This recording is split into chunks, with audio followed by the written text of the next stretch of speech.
Hello guys, today if you're wondering that why I'm in my garden with a cutter in my hand because I'm about to cut these chilies.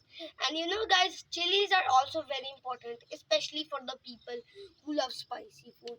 The number one fact about chili is they contain no calories. So if you're having a diet, you can also eat chilies if want no calories. Number two, they have no they have vitamin C. So guys, vitamin C is good for your body as we all know it. So if you want to live a healthy life, you need to eat chilies. Okay, so now I'm gonna cut these chilies. So guys, as you can see, I have cut the first chili, and now I'm gonna cut the second chili, and then the last chili. So guys, I've cut down three chilies. The so guys these three chilies and they look like this. The chilies I've cut, they look like this.